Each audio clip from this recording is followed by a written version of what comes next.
So, we are at the middle of the course right now.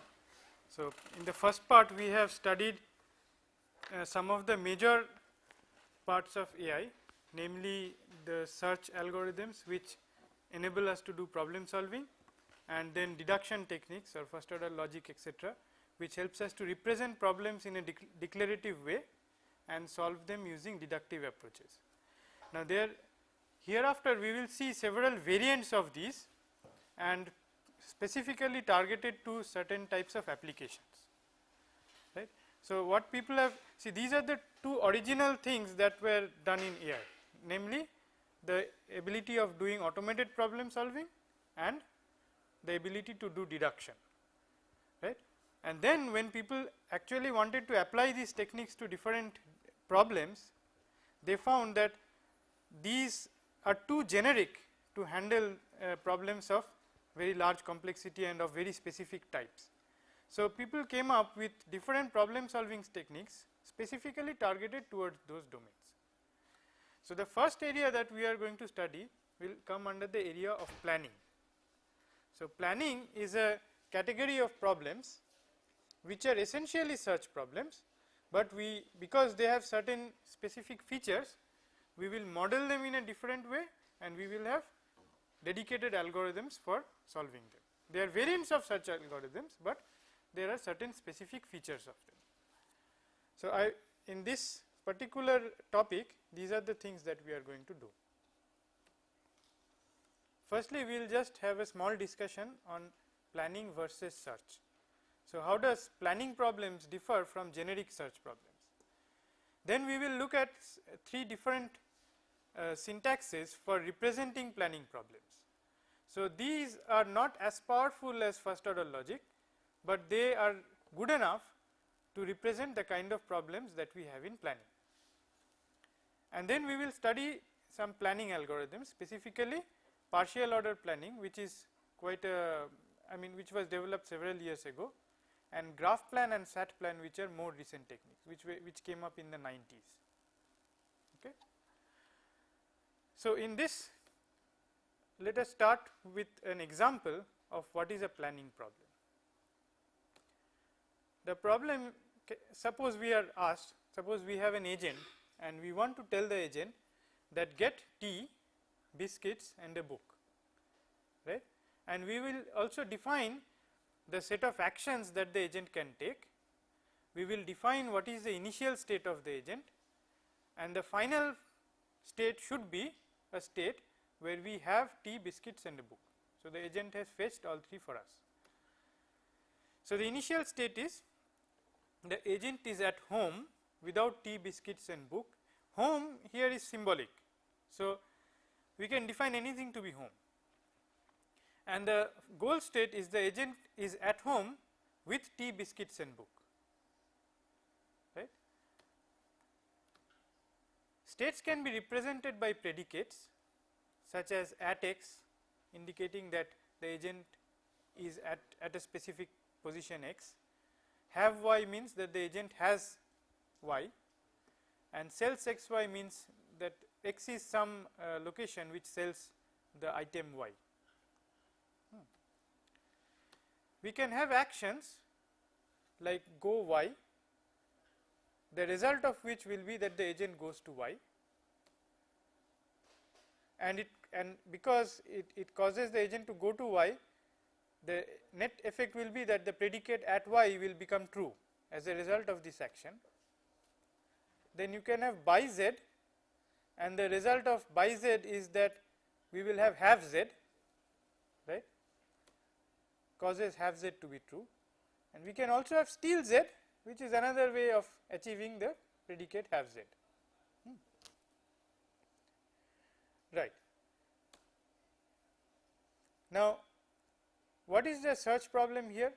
The search problem is that we start from the initial state, which says that at home, not have tea, not have biscuits, not have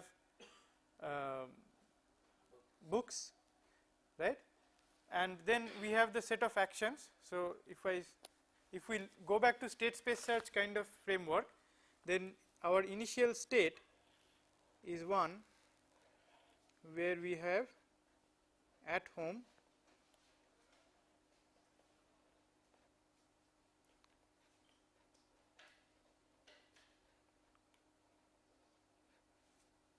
then we have not have book and not have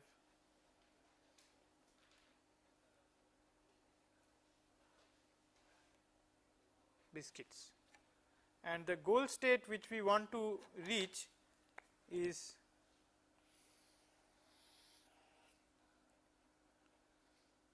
at home and we have all these things, have tea, right, have all of the three, and we have to find out a path from here to here. And what are our actions? The actions are our state transition operators. So, for example, if we say that by t, if we add this action by t, then the effect of this action will be that we will have t, right. But in order to have t, we must go somewhere which sells t. So, suppose we have another action, we have suppose we are given that sells say tea stall tea, right. So, firstly our action should be go to tea stall, right. So, each action, if I apply any action on a given state, it is going to take me to another state. And how are these states defined? States are defined in terms of the set of predicates that are true in the state, right. So, if I have say k propositions like this, then potentially the number of states could be 2 to the power of k, right, and each action is taking me from one state to another, and our objective is to find out a sequence of actions which takes us from the start state to the goal state, right. So, it is purely a search problem, but there are certain differences with a generic search problem. For example, there could be some sub goals for which the ordering in which the order in which we get them may not be important. For example, we have to get tea and we have to get biscuits, right. Both of these might be available in the tea stall, right. So, whether we buy tea first or whether we buy biscuits first is immaterial, right. Both will be valid solutions, right, and because of such partial orders in a planning problem, the number of solutions which are valid can be quite large. So, it is true that I have to reach the final state from the start state, but there can be many ways of achieving this, and those ways can differ in terms of the sequence in which I achieve the sub goals like have tea, have book and have biscuits, right. So, if we can have algorithms which exploit this fact that there are many different ways of solving the problem and there is actually a partial order between the solutions, then we can have solutions or algorithms which will be more efficient than a normal search algorithm in terms of complexity, right. So, the main differences between planning and search are that actions are given as logical descriptions of preconditions and effects, right. So, typically when we are talking about state transition operators, I mean here not all operators are applicable in all states, right. So, there are preconditions of every action, right. So, this enables the planner to make direct connections between states and actions. For example, in our in the particular case that we were looking at, see our goal was to achieve at home, have tea, then have biscuits, etc. Now, what we can do is rather than starting from the start state and trying to enumerate all different actions that are possible here, which would be the way in state space search would go, we can do a different thing. We can see that which is the action which has have t as its effect, right, and we see that okay, if you buy t, then have t is its effect.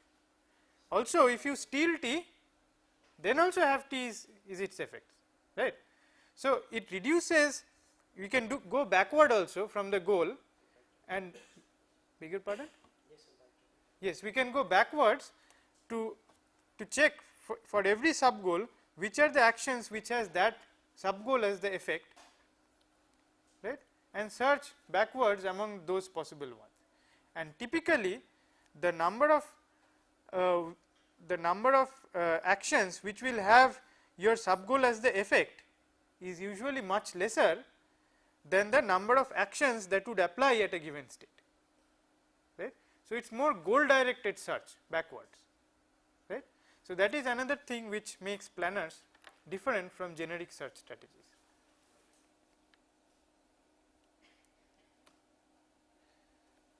And the planner is free to add actions to the plan wherever they are required, rather than in an incremental way starting from the initial state. This is what I was saying, that you do not necessarily have to start from the initial state and progressively try all possible actions. You can decide which ones will achieve the desired sub goals for you.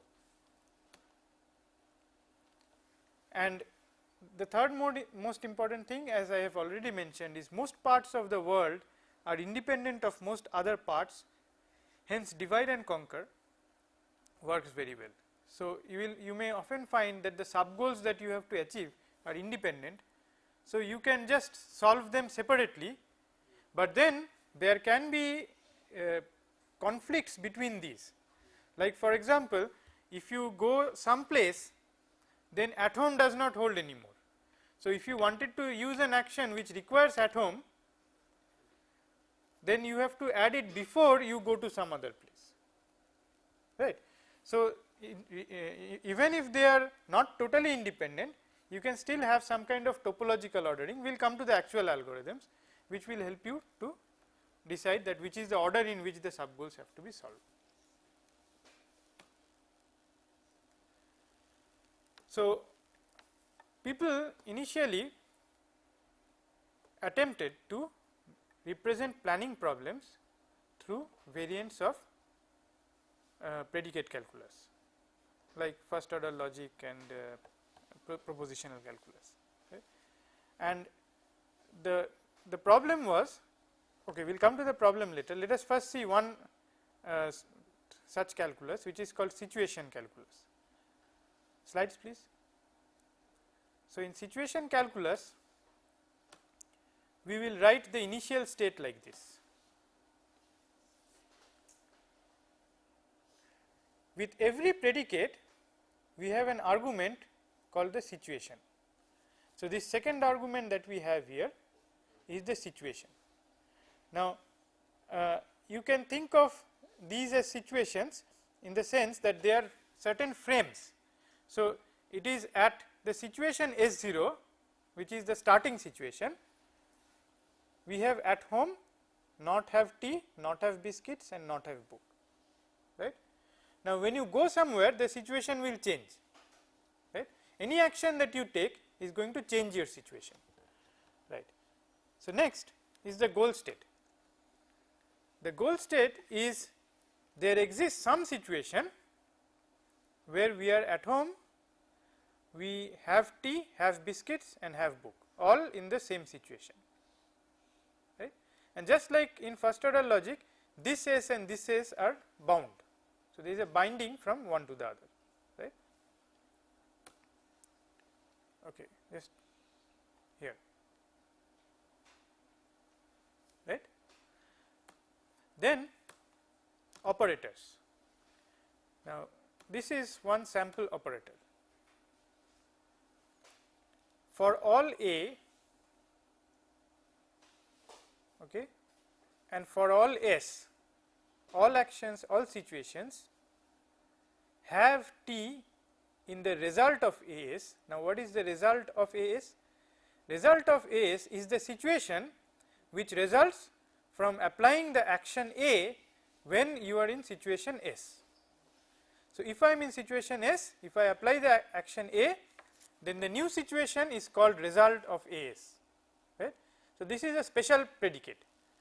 So, we are saying that okay, if you take an action A and the situation S, then if you have T in the resulting action, if and only if the action is by T and you are in the T shop in the situation S. In the situation S, we are in the T shop and we are buying tea, or the other scenario is that you already had tea in the situation S, which means that you achieved this much before and you did not drop the tea, right, because there can be some actions which will not have T as the result, right. So, we are saying that A is no such action, it is not the action drop T which would have that. Now, see the problem here. So, this is this clear how this rule is framed, right. Okay. Now, slides please. Yes. Now, the problem that we have here is that in order to have continuity, in the sense that from situation to situation lot of things will not change, there will be lot of things which you have already achieved and which will simply be carried forward, right. Now, here we will have to write out those things, like we are having to say that otherwise you had T and that T having T has carried over to this scenario, right. So, you also have to write rules which says that if you had something and you did not use these actions, then you will still have those somethings, and you have to enumerate this over all possible things, right. Now, that is quite expensive, and this came up as a problem called the frame problem, and the frame problem really made the representation of planning problems very complex, because for everything that you ideally would like to say that it just does not change, you have to explicitly specify in predicate logic to say that it will not change, right. Later on people solved this frame problem by making the default assumption that whatever changes that I am not specifying, those predicates will just carry on their previous values, right. So, now see, if you consider all those different possible states that could have been there are now being narrowed down, because we are classifying them based on the changes that are taking place, right. So, it is always if in your world very few things are changing at a time, then it is always easier to model it as changes rather than anything else, right. That is how we do it for everything, like even in MPEG and things like that, you just mention the changes that you have from frame to frame. Okay. So, what is drop T? Yes? Drop T is an action which causes you to drop the T. So, no, if you do not have an action, if you do not have any action which causes not have T, whose effect is not have T, then this part of the clause will become redundant, you do not need this. But because we have an action which says drop T, and the drop T action has the effect not have T, so therefore, we had to explicitly write this to indicate that if in the situation S you have T and your action is not equal to drop T, then in the result of AS you will still have T.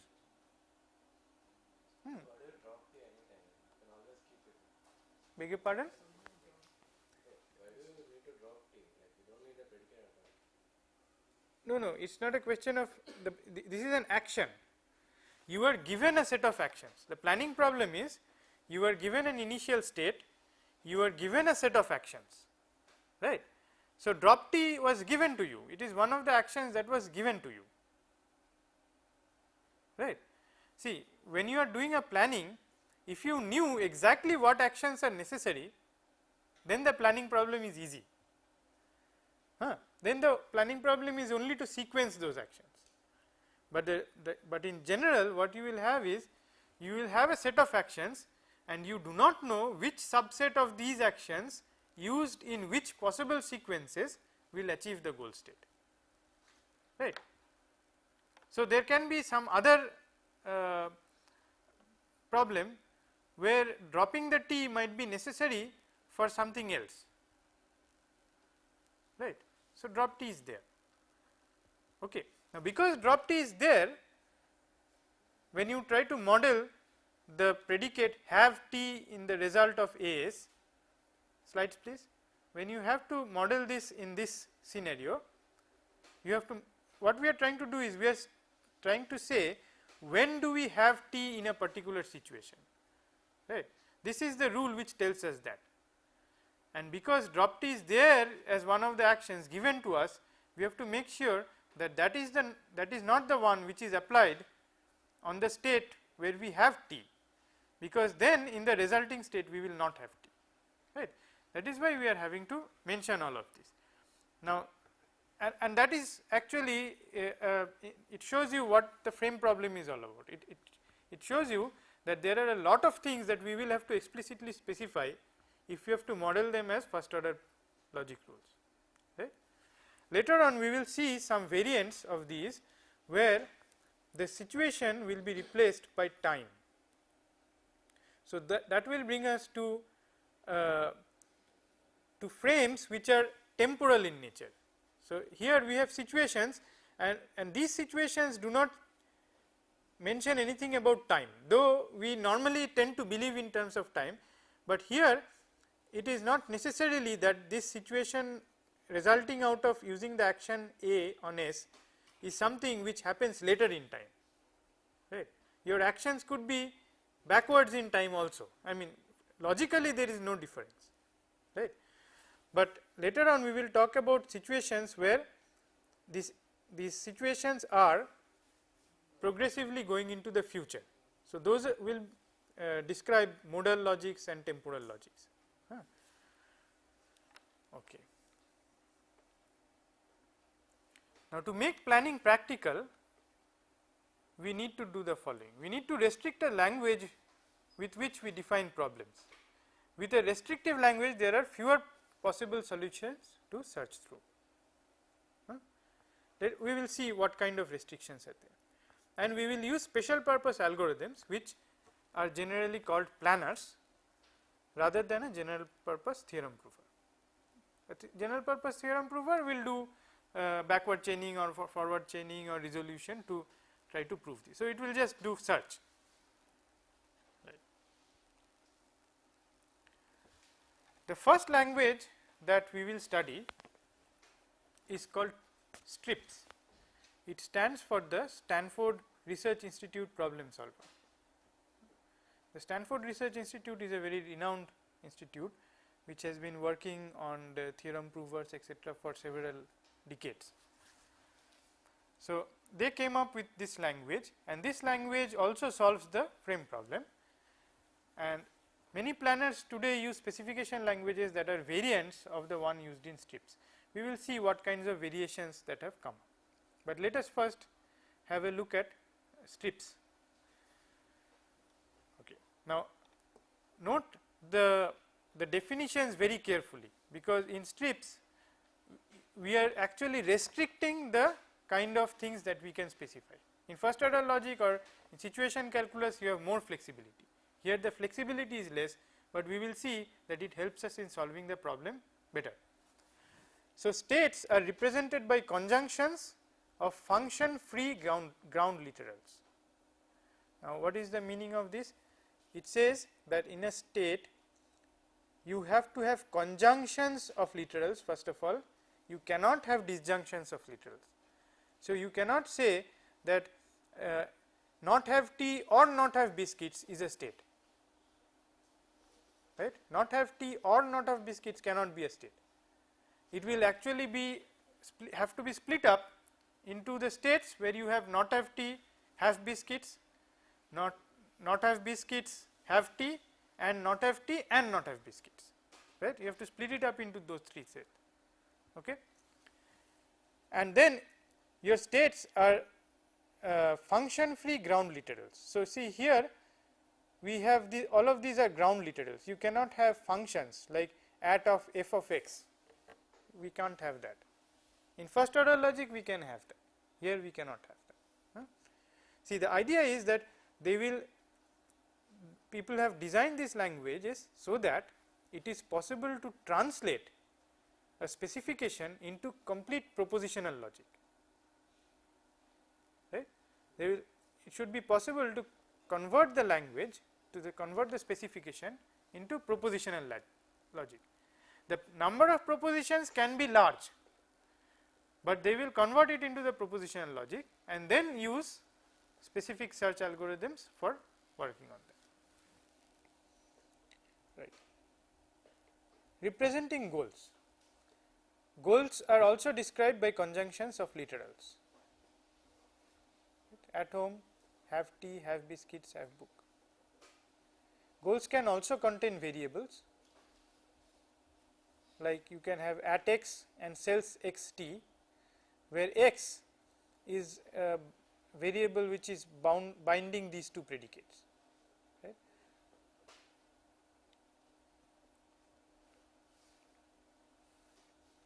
So, the above goal is being at a shop, that sells tea. So, this part is fine. Okay, now, let us look at actions. In actions we have an action description which serves as a name mainly. Then we have a precondition which is a conjunction of positive literals. Now, why positive literals?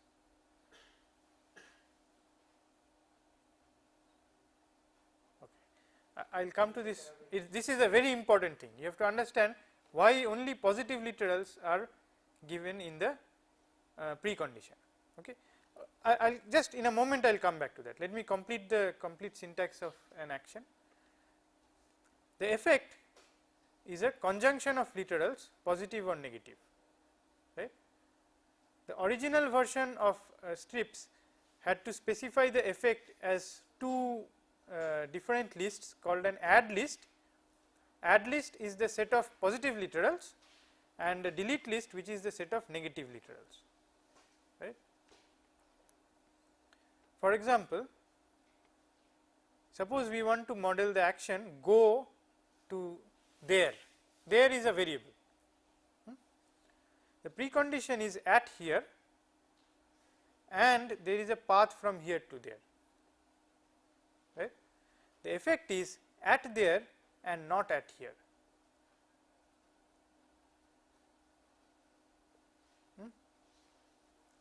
Right. Okay.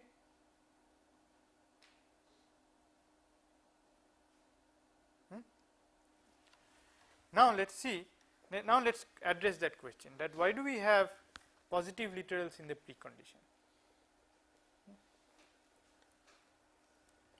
Okay. The reason is, suppose recall that when we were talking about knowledge bases, what were we doing? We were deducing facts and putting it into the knowledge base. Any fact which is not yet in the knowledge base is unknown to us. We do not know whether it is true, we do not know whether it is false, right. You remember this when we were doing deduction, any fact which is not yet there in the knowledge base, we cannot say that it is false, because later on through some other sequence of deductions that fact can get added into the knowledge base, right.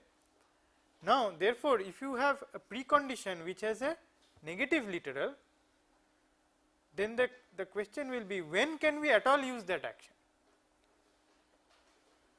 right.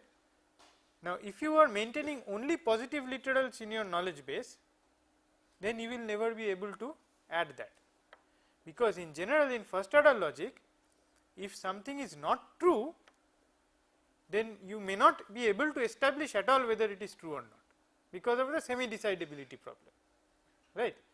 So, that action which has the negative as this thing, we do not know when to apply it, right. For positive literals it is not the case, because if the positive literal is not there right now, we will not apply the action right now. Eventually if at some point of time that literal comes into the knowledge base, which is there in the precondition of my action, then I can apply that action at that point of time, right. Yes or no? Right. But later on there have been other planning systems where we have the ability to have negation there as well, right, and they will work in a slightly different way. They will use something called negation as failure, and the assumption will be that anything that you do not have in your knowledge base right now, so if you cannot deduce something, then you will assume that the negation of that is true, right. That you can do provided you are working in a propositional domain, because you do not have the decidability problem, right. How do we represent the plan? A plan will consist of a set of plan steps. Each step is one of the operators of the problem. I will give an example to describe this in more detail. We have a set of step ordering constraints. Each ordering constraint is of the form Si precedes Sj, indicating that Si must occur sometime before Sj. Okay. We have a set of ordering constraints. Okay. The reason that we will require this can be more than one. One is that Si has something in its effect which is a precondition to Sj, right, and also we will have something that if there is some other action which will cause the precondition of Sj to disappear, then we have to do that either before Si or after Sj. So, that is another kind of constraint that will come up. I will demonstrate with examples. A set of variable binding constraints of the form v equal to x, where v is a variable in some step and x is either a constant or another variable.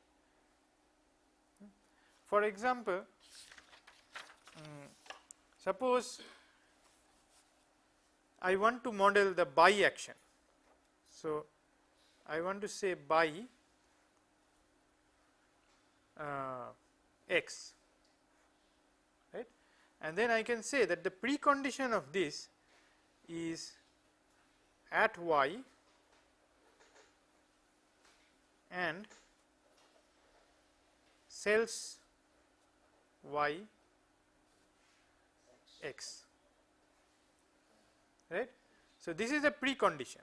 If this precondition can be met, then I can use the buy action, right. Now, here there is this binding. So, if you are at home and say x is t and home does not sell t, then this home, the binding of home, if you are at home, then this is also going to get bound to home. So, sells home t will not be there in the knowledge base. So, we will not be able to apply this.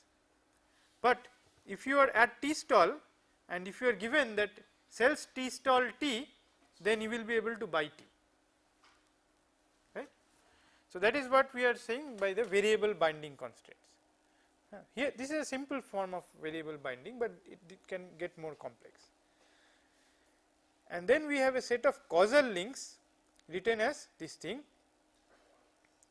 indicating that S satisfies the precondition C for S dash, right. This ordering constraint is more general. This encompasses these as well as some other types, which I will describe later. The causal links are the ones which says that we must do this before this, because this action, this step is going to create the precondition for S dash, right. Let us take an example.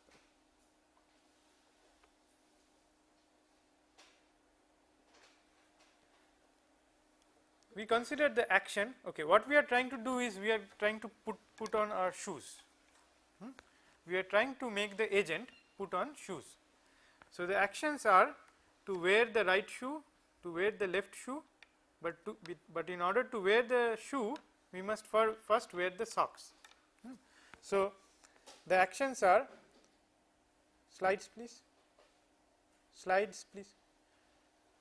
We have right shoe.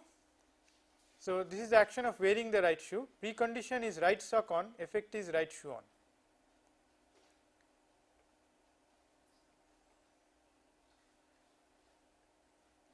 Action for the right sock, for wearing the right sock, is there is no precondition, and you just, on applying the right sock action, you just have the right sock on.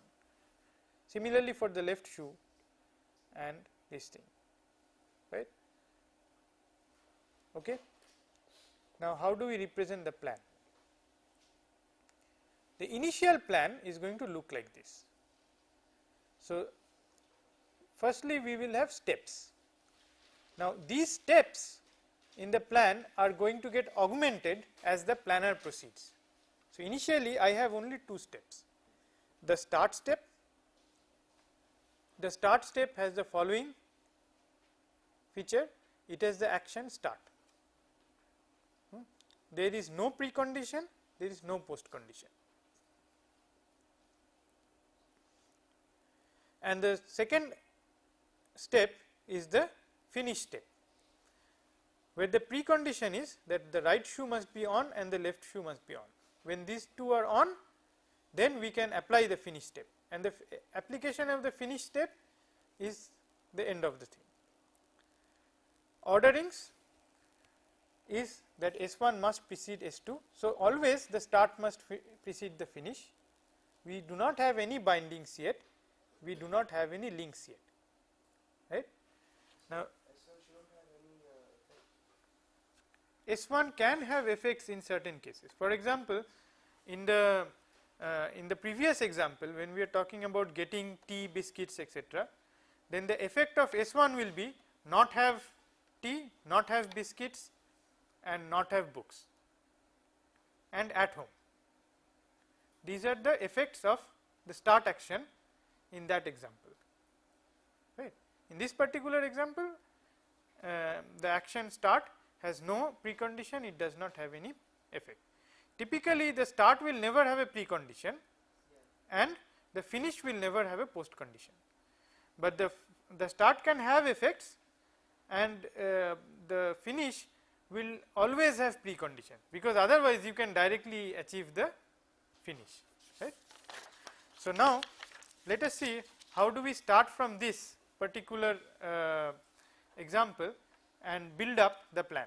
So initially the what we have is we are given two steps. So we are given start. Can you see this color clearly?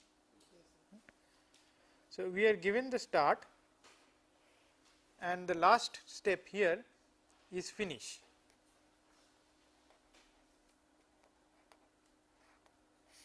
And for finish we have some preconditions. Let me write down those preconditions. We require left shoe on, and we require and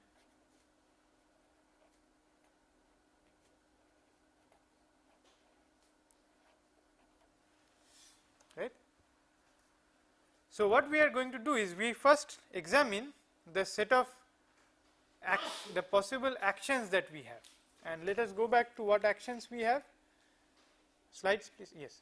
So we have these actions, and we find that this action has the effect right shoe on, and this action has the effect left shoe on. So what we will do is we will start by applying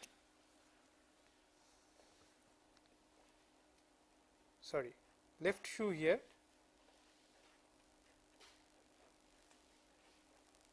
the action, we add this step into the plan, So, this is a step that we are adding into the plan, and we can add this step also into the plan. Right. This step will produce this as the effect. So, this is a causal link. This is a causal link that we have to put in. Right. So, if you look at the syntax of the plan, then here these orderings and the links are the ones which are going to help us here, right. So, in this case we are going to put the link from left shoe to finish, right. So, this was our S1, this was our S2, so we will have S3 and S4, and we will put a link from S3 to S2, and the condition here, the condition C that we have here is left shoe on. Similarly, we will have this causal link, right. And then when we look at left shoe as a step, then we will see that left shoe step has some precondition. And what is the precondition of left shoe? Left sock on. So, this has the precondition left sock on, and is left sock on in the plan already? It is not yet in the plan. So, therefore, it is an sub goal which is not yet achieved. So, similarly, the sub goal right sock on is not yet achieved. So, again we look at the set of steps that are possible, set of actions that are possible, and we find that there is the action right sock and left sock which is going to give us the desired result. So, we will put these steps into the plan as say S5 and S6. We will call this left sock, right sock,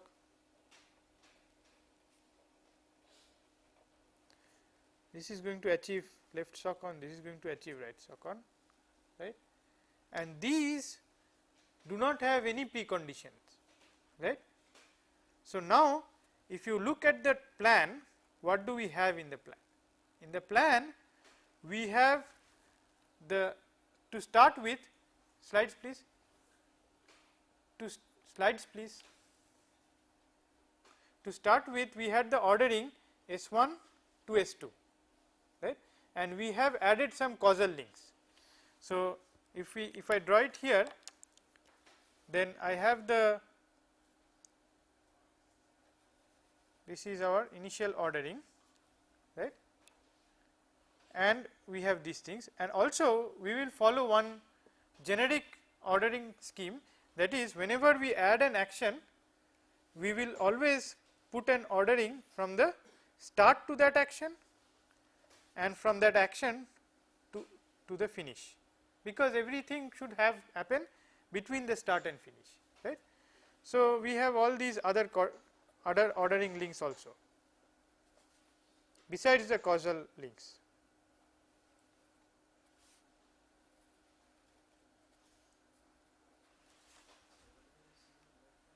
Beg your pardon? These are ordering links. Now, ordering links are different from causal links in the sense that in ordering links there is no direct cause effect relationship between the actions,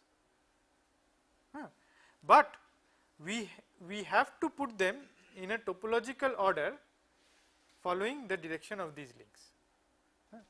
And why is that so? Suppose I had an action and I wanted to put it before start, I should not be able to do that regardless of whether start creates something which is used by this or not, right.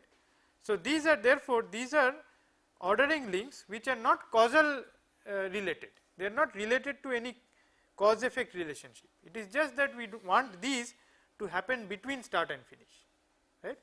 We will see later on there are other kinds of orderings also which are non causal in nature. And of course, when you have a causal link, that is definitely also a ordering link. Any causal link is also an ordering link, because if this if you want this effect from this action, then obviously we have to do S6 followed by S3, right. You could also do S6 followed by S5 followed by S3, right, because the ordering does not prevent you from doing that. You can do S1, S1 has to be done first, right, then you can do S6, then you can do S5, then you can do S3, no problem, right. But suppose wearing the right sock has the effect of taking off the left sock, right. If supposing in some peculiar scenario wearing the right sock means the left sock comes off, right, then we cannot do S6 followed by S5 followed by S3, and the reason is that if you did S6 followed and then S5, then the precondition of S3 will disappear. So, in that case the sequence will have to be S6 followed by S3 followed by S5 or S5 followed by S6 followed by S3. So, this S5 should be either before S6 or after S3, right. So, those will also add additional orderings, which we will discuss slowly. There are some other constraints of that nature. But what I want you to gather from this is that this initial plan will be like this, and the additions that will take place into the plan are more steps like S1, S2, S3, S4, right. These steps will be actions taken from the pool of actions that are given to us, and after adding each action we may have to add some bindings and some links and some orderings. And when do we stop?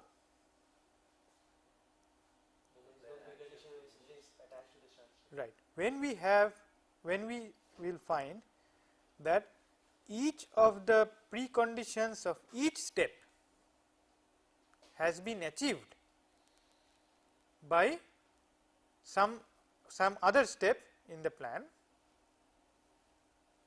that is the place when we have the complete plan, right. But when we have the complete plan, what is the solution to the planning problem? Any topologically ordered sequence of actions is a solution to the planning problem, right. So, the objective of the planner is to get the plan in this partial order form, and once we have that partial order form, then we will topologically sort the actions, sort the steps, and that sequence of application of those steps will achieve the desired result, right.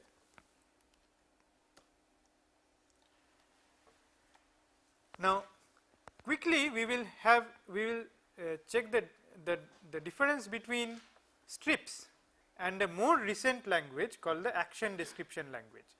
So, this table just shows the differences between the two languages. So, here in strips, recall that we have only positive literals in states, right, and why do we have that? Because remember that in our knowledge base we are always storing what is true, right. We have no information about what is false, but in action description language we are allowed to have both positive and negative literals in states, which means that inside your knowledge base you have to maintain both which is true, which is false, and which is unknown, right. And something which is unknown can become true later on, can become false later on, and we have to avoid the problem that something which is now false later becomes true, or something which is now true later becomes false. That should not happen, right. So, that has to be taken care of by any planner which uses ADL as the input. In strips we have the closed world assumption. closed world assumption means that whichever literals are not mentioned are assumed to be false, in the sense that anything which is not given right now, right. So, if that is there in the precondition of some action, we cannot apply that action, because as of now we will treat it as false. ADL makes an open world assumption. So, it says that unmentioned literals are unknown. In strips, the effect of P and not Q, suppose if your effect has P and not Q, that means from the knowledge base you will add P and you will delete Q, right, to get the new situation. From the previous situation you will add P and you will delete Q. Suppose you had milk and dropped milk, then the effect of dropping milk will cause have milk to disappear and not have milk to appear. Effect of P and not Q here in ADL means add P, add not Q and delete Q and delete not P, because recall that in this framework we are storing both the positive and negative literals, right. So, we have to do both of these. Next, only ground literals are allowed in goals,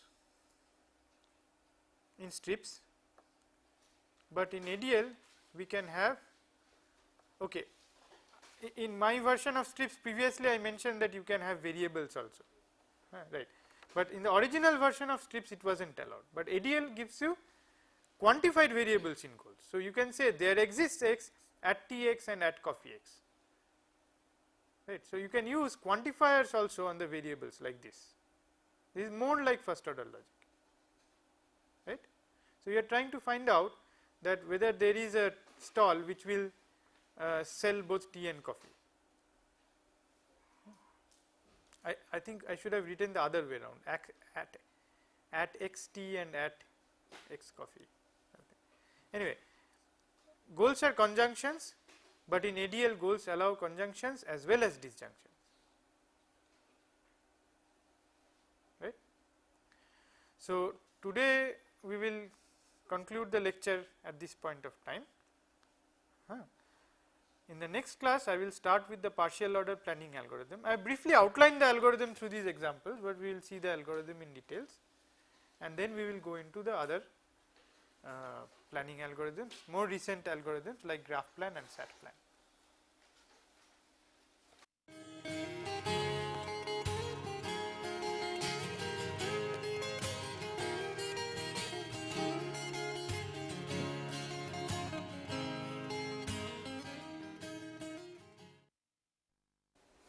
Right. So, in the last lecture we had discussed the planning problem and seen how it is related to general searching, how we can represent plans and how we can represent solutions to the plans in terms of this thing. So, we will briefly recap what we had seen, just the outline of that, and then we will start studying different kinds of planning strategies. So, out of which we will mainly study 3 different strategies. The first is partial order planning. Partial order planning is an algorithm which was developed some time back, and then we will study some more recent algorithms, namely an algorithm called graph plan and an algorithm called SAT plan. So, these have evolved in the 90s and have rejuvenated the notion of how planning problems are solved. In this topic, let us quickly recap what we had seen before. So, a planning problem is something like this, where we want to reach a certain goal, and typically in a planning problem the goal that we want to reach can be split up into possibly independent sub goals. Like for example, here we have get tea, biscuits and a book, and these could be independent, but it could also be the case that certain kinds of actions can generate both of them, in which case there will be an implicit dependency between them. So, the representation is in the form of an initial state, and a goal state, and we can represent these states in variants of first order logic. So, I have some action, A which has a precondition of C, right, which is being generated by some action. Okay, let us call this A1, let us call this A2, right. And then I have this step that I have inserted, this another planning step, which is A3, which produces not C as its effect, right. Now, if you do A3 between A1 and A2, then we have a problem, right. So, the conclusion is that either we have to do A3 before A1 or we have to do A3 after A2, right. So, if you have a cause effect relationship by virtue of a precondition, then any conflicting actions which produces the negation of the precondition cannot be done in between these two. If this was not producing not C, it was if it was producing something else, then there is no problem, right. So, if you have this kind of scenario, then we will put those additional ordering constraints. So, we will either put an ordering constraint like this, which says that A3 has to be done before A1, or we will not put this and instead put an ordering constraint like this, which says that A3 has to be done after A2, right. This C binds with the knot of this C, where this unifies with this, right. So, the substitution that we have in the bindings of the plan, that unifies this C and this knot of C dash. If that happens, then that is a threat, that is a valid threat. So, we either promote it or demote it, right. Now, is it somewhat clear now?